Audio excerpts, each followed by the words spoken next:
lẹ́ẹ̀kejì mo kí gbogbo yín káàbọ̀ sí orí ìkànnì Oṣùláìtì. Mo kí yín pé ẹ káàárọ̀, ẹ káàsán, ẹ káalẹ́ ní gbogbo tẹ́ bá tẹ́ láǹfà láti máa wò ìkànnì Oṣùláìtì. Àjíjẹ ara yóò máa jẹ́ o, Ọlọ́run ní fẹ́ ṣẹ̀ṣẹ̀ gbogbo wa. Ojú tẹ̀ fún wò wá àti títẹ̀ fún wò wá kò sì ní fọ́nà ṣe ẹ ṣeun. Oṣùláìtì TV #1 Islamic channel jẹ́ ìkànnì tí ó wà fún oríṣiríṣi wáàsí àti ọ̀rọ̀ ẹ̀sìn látọ̀dọ̀ ọ̀pọ̀lọpọ̀ àwọn àfáà ńláńlá jàǹkàjàǹkà tí wọ́n mọ̀ máa ṣàlàyé ọ̀rọ̀ nípa ẹ̀sìn wa. Ní báyìí, ẹ bá mi subscribe sórí Oṣùláìtì kí ẹ̀yin máa jẹ́ ọ̀pọ̀lọpọ̀ gbádùn àwọn fídíò táwọn fi síbẹ̀ lónìí ọ̀rọ̀. Ẹ bá mi like kí ẹ sì bá mi subscribe, ẹ bá mi share kí ẹ bá mi comment sórí àwọn fídíò yìí. Ìṣẹ̀lẹ̀ bẹ́ẹ̀ kẹ́tì sí. Alhamdulillah rabbil alamin wa salatu wa salam ala ashrafil mursalin sayyidina Muhammad wa alihi wa sahbihi ajma'in. Adúpẹ́ fún Ọlọ́run. Alhamdulillah. Adúpẹ́ fún Ọlọ́run. Alhamdulillah. Adé ọkọ wa ládé pé Alhamdulillah rabbil alamin. Ìdúró wa síbi ilé ní a fẹ́ jẹ́ kí gbogbo àgbáyé nítorí ọ̀pọ̀lọpọ̀ nǹkan ni àwọn èèyàn ń sọ tó dẹ̀ jà sí pé kò tí ò jọra wọn. Tí ò rí bẹ́ẹ̀.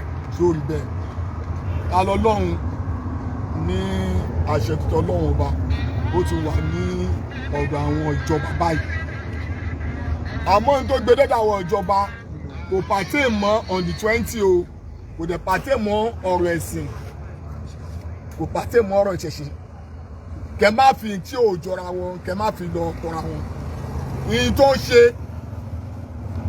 tí àwọn ìjọba fi pè é lọ́ni kó wá defend lọ́tọ́ bá di lọ́la lásán lọ́gbà nítorí ọ̀dì 20 lọ́jọ́ lọ mú gbá lọ́jọ́ lọ máa wò no àwọn ẹ̀sùn tó fi kan àwọn baba ńlá wa ọ̀pọ̀lọpọ̀ àwọn nǹkan yẹn á ṣàlàyé ẹ̀ fún gbogbo ayé ìyẹn jẹ́ èyí níbẹ̀ time to pay back for now ní tó bá ń jẹ́ Ìlọrin àyètọ́yàn kíyàn má fi ẹnu àbùkù kan lọ rí wọn ìwọ tó bá ti ń ṣe àbí tó ti ṣe tẹ́lẹ̀tẹ́lẹ̀ rí ìwọ náà máa múra lẹ̀ tó bá ti ṣe tẹ́tẹ́lẹ̀ this time to pay back.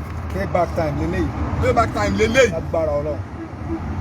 Àwọn nílọrin wá ń bí ayẹyẹ I respect gbogbo leaders from emir àti gbogbo àwọn scholars wa àìfi wọn ṣeré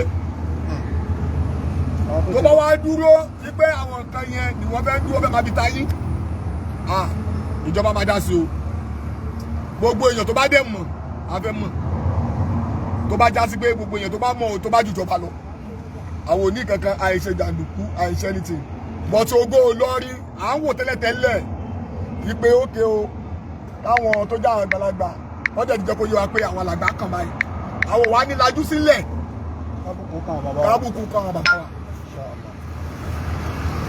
ẹ̀mù yìí ẹ̀wù tẹ́yìn kankan bá ń ṣẹlẹ̀ ọmọ ìlú ló máa lọ́gbọ́n pa lóhùn èèyàn wá ṣe báyìí wọ́n ṣe báyìí wọ́n ṣe báyìí wọ́n ṣe báyìí àwátá ni lọ àwátájọ́ ọmọ Ìlọrin complain kankan pé kankan ṣẹlẹ̀ lù wá kẹ́nìbọ̀dì kò jókòó ààrẹ ẹ o àti ṣe àyọjú náà sílùú mi ẹ fi Ìlọrin ẹ fi ní àyàbalẹ̀ ẹ jẹ́ kí Ìlọrin sinmi ẹ fi Ìlọrin ẹ fi ní àyàbalẹ̀ tí àwọn Ìlọrin tó bá bá ìlú yà tó bá ṣe kí tẹ bá rí sẹ́yìn àkẹ́dá fún wọn from emir àti gbogbo àwọn scholar wa kò máa ní ẹ oníkìkì ààrẹ náà olóyè ńlá ni wọ́n bá ní bàbá Okutagidi olóyè ńlá ni àwọn bàbá ṣe fún mọ́mù Ìlọrin àwọn láìfù wa nìyẹn àwọn yẹ àfi wọ́n ṣeré lórí ìbọmọ ọ̀fà wọ́n máa mú wọn epo tó máa fi pẹ̀pọ̀ wọn nítorí pé òyìn tó fẹ́ jẹ ìwọ tó bá ti dúró wípé àwọn bàbá wa ó dàbẹ̀ ni pé